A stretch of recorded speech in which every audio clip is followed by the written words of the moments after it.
સેન્ટરના net proceeds of tax રેવન્યુમાંથી 15th finance કમિશને રાજ્યોને 41% શેર આપવાની ભલામણ કરી છે. એટલો 41%. તો ડિક્રીઝ થયું કે ઇન્ક્રીઝ પૂછાઈ શકે. સમજો 13 થી 14 માં કેટલો મોટો ઇન્ક્રીઝ આવે, 10% વધારો આવે. આ ઘટાડે છે. ઘટાડ્યું. કારણ તો આપવું પડે. આપવું પડે એવું કોઈ ફરજિયાત નથી, પણ નૈતિકતાના ધોરણે આપવું જોઈએ. જે આપવું હોય પણ આપવું જોઈએ. નાણાં પંચે રજૂઆત એ કરી, તમને કારણ પૂછાશે એટલે, કે નવા રચાયેલા કેન્દ્ર શાસિત પ્રદેશો જમ્મુ કાશ્મીર અને લદ્દાખ, એમના વિકાસ માટે પૂરતા સંસાધનોની જરૂર પડશે. આ 1% અમે ત્યાં આગળ ખર્ચીશું. તો વર્ટિકલ ડિસ્ટ્રીબ્યુશન કેટલું થયું? 41%. હવે 41% નું હોરિઝોન્ટલ ડિસ્ટ્રીબ્યુશન. હોરિઝોન્ટલ ડિસ્ટ્રીબ્યુશન માટે શું હોય? Indicators.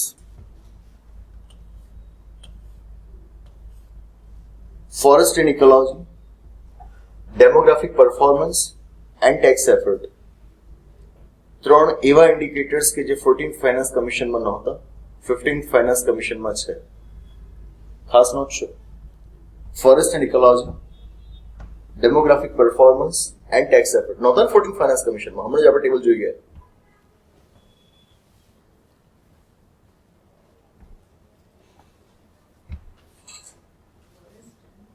Forest and ecology. Second,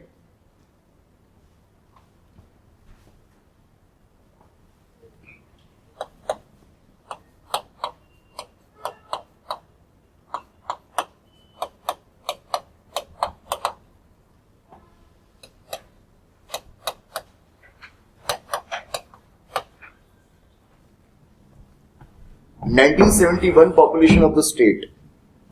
1971 population of the state એ 14th ફાઇનાન્સ કમિશનનું એક ઇન્ડિકેટર હતું ને, જે 15th ફાઇનાન્સ કમિશને નથી રાખ્યું. દેર આર રીઝન્સ, આપણે એમાં નથી જતા. બિલકુલ એ પ્રમાણે ફોરેસ્ટ કવર, જંગલનો વિસ્તાર કેટલો છે, એને 14મું નાણાપંચ ધ્યાન પર લેતું હતું, 15મું નાણાપંચ નથી લેતું. અહીંયાથી તમારા 4-5 સવાલો બની જાય છે. આપ સમજી શકો છો કયું હતું કયું નહોતું. એમાંથી જ તમારા મોટાભાગના સવાલ બની શકે છે અહીંયા આગળ.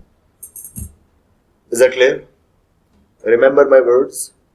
This is the most important topic in economy for this year's prelims. Remember my words. અને માત્ર જીપીએસસી માટે જ નહીં, પ્રિલિમ્સમાં પણ તમને આ સવાલો જોવા મળશે. યુપીએસસીમાં પણ તમને આવા સવાલો જોવા મળશે.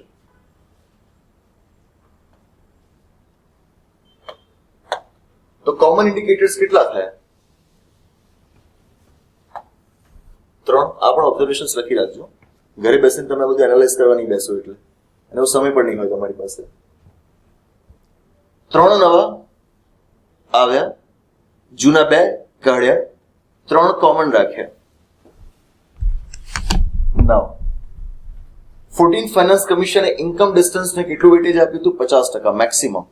આને કેટલું આપ્યું? 45%. ઓબ્ઝર્વેશન લખો. આવક અંતરનું ભારણ ઘટ્યું.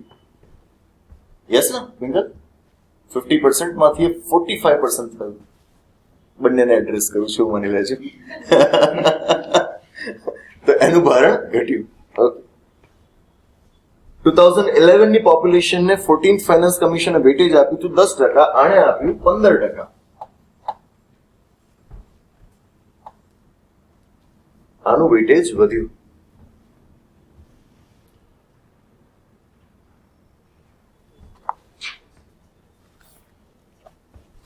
મળી ગયું.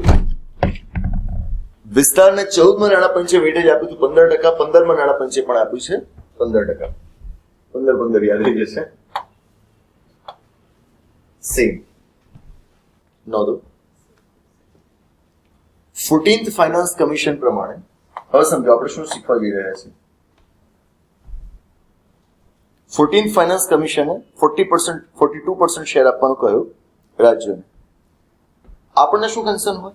ગુજરાતને કેટલો મળ્યો હશે? કારણ કે ગુજરાતની પરીક્ષા આપતા હોઈએ આપણે. 14th ફાઇનાન્સ કમિશન પ્રમાણે ગુજરાતનો 42% શેર હતો 1.30%, 1.3 और 1.30%. પેલા 5 ઇન્ડિકેટર્સ પ્રમાણે આપણને 1.30% શેર મળ્યો હતો.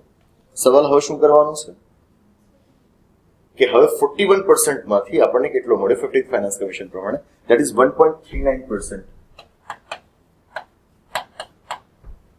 1.39%. Is that clear? It's up. એ વધ્યો છે. Got my point? That's it. આંકડા સાથે યાદ રાખવો હિતાવહ છે. લખો. આંધ્રપ્રદેશ, આસામ. ઓકે, આ રીતે કરો. આસામ કાઢવામાં પહેલા લખો આંધ્રપ્રદેશ, કર્ણાટક. કહો આંધ્રપ્રદેશ, કર્ણાટક, કેરલા, તેલંગાણા. સાઉથનું એક જ રાજ્ય બાકી રહ્યું, કયું? તમિલનાડુ. તમિલનાડુ સિવાયના બાકીના 4 રાજ્યો નો શેર 14th ફાઇનાન્સ કમિશનમાં એમનો જે શેર હતો એના કરતા ઘટ્યો છે. સાથે નોંધી લઈએ કે બીજા પણ કયા સ્ટેટ્સનો શેર ઘટ્યો છે. અસમ, બરાબર, એનઆરસી લાવવાનું છે, આમ પણ ઘણો ખર્ચો ત્યાં આગળ કરી નાખ્યો છે, તો શેર ઘટાડો. હરિયાણાનો શેર પણ ઘટ્યો છે. ઓડિશા એન્ડ મોસ્ટ ઇમ્પોર્ટન્ટ ઉત્તર પ્રદેશનો શેર ઘટ્યો છે. જો કે બહુ ઓછું ઘટ્યું છે, પોઈન્ટમાં જશે, બહુ સામાન્ય, પણ ઉત્તર પ્રદેશનો પણ શેર ઘટ્યો છે આ વખતે. Got my point? પ્રશ્નો બનશે, આપણે બનાવવાના, બરાબર. મગજને કસજો થોડા 2 દિવસ આવા બધા ફેક્ટ્સને આમ તેમ ફેરવીને, તો 15th ફાઇનાન્સ કમિશનના 3-4 સવાલો લગભગ આવી જાય તો આપણને કામ થઈ જશે. ઇમ્પોર્ટન્ટ. ગોવા અને પશ્ચિમ બંગાળ. ગોવા અને પશ્ચિમ બંગાળ આ બંને રાજ્યોના શેર સેમ છે. માત્ર આ 2 રાજ્યો એવા છે જેમના શેર બિલકુલ એક સરખા છે. કેન્દ્ર સરકારે પોતાની ફિસ્કલ ડેફિસિટ, રાજકોષીય ખાધ ઘટાડીને કરી નાખવાની રહેશે જીડીપીના 4%. જે જ તમને સવાલ પૂછાયો હતો મારા દ્વારા ટેસ્ટમાં, બરાબર. મિતેશ, આંકડો યાદ હોવો જોઈએ. કેટલી? 4%, બરાબર. ક્યાં સુધીમાં? 25-26 સુધીમાં. આવું આપણે ક્યાં યાદ રાખ્યું હતું? FRBM એક્ટમાં. FRBM એક્ટનો ટાર્ગેટ ક્યાં સુધી હતો? 2008 સુધી. સસ્પેન્ડ કરાવ્યું પછીની વાત. ટાર્ગેટ હતો 2008 સુધીનો. કેટલો? જીડીપીના 3%નો. Revenue deficit 0. સરકારની ટોટલ લાયબિલિટીઝ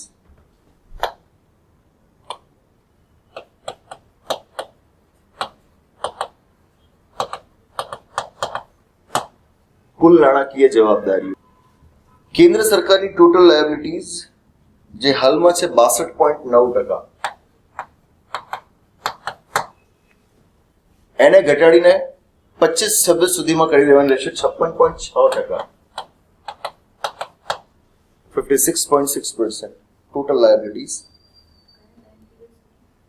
5 વર્ષના 25-26 સુધીમાં.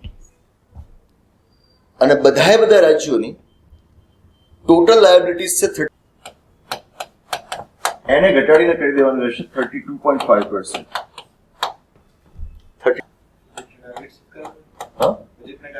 આ બજેટનું લઉં છું, એક તમને જે કહ્યું મેં 2025-26 સુધીમાં ફિસ્કલ ડેફિસિટ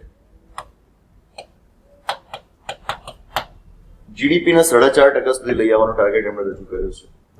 2020-21 વર્ષ પૂરું થવામાં છે. આ અચીવ કરવાનું છે, એટલે થયું નથી હજુ.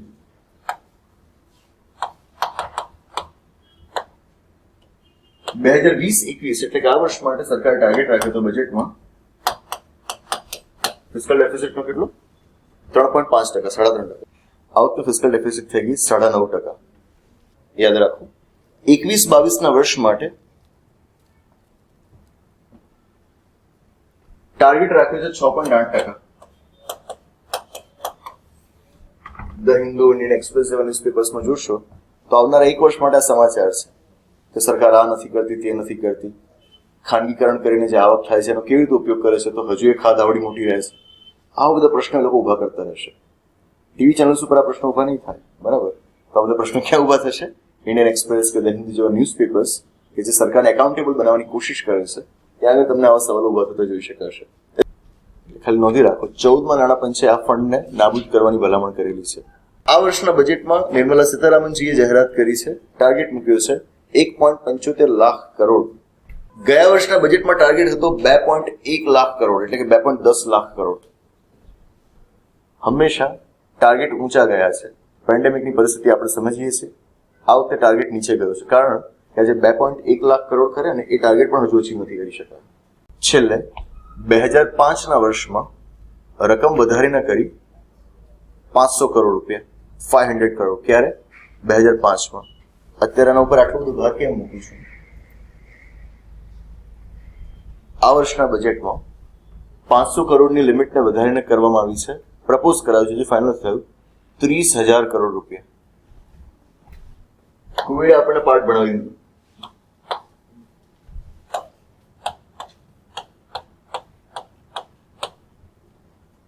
ઇકોનોમીમાં આ જ થાય. તમે થિયોરીઝ ગમે એટલી સારી ભણી લીધી હોય ને, પણ જો કરંટ નથી લીધું એટલે તમે ગયા. આપણે છેલ્લા ફંડ્સ ભણ્યા હતા ને ઓનલાઈન બેચમાં, તમે અટેન્ડ નહીં કર્યું હોય, પણ બસ આવી ગયું ને, આપણે ભૂલતા નહીં. 500 કરોડની લિમિટ હતી, એ અમાઉન્ટ રેઝ કરીને કેટલી કરાઈ છે? 30,000 crore. Is it clear? Propose budget તો અમે પ્રપોઝ જ હોય, હજુ પાર્લામેન્ટમાંથી પસાર થશે, પછી ફાઇનલ થશે. બટ સ્ટીલ આંકડો આપણને પૂછાશે, 99% પૂછાશે. 1% મારી સેફટી માટે.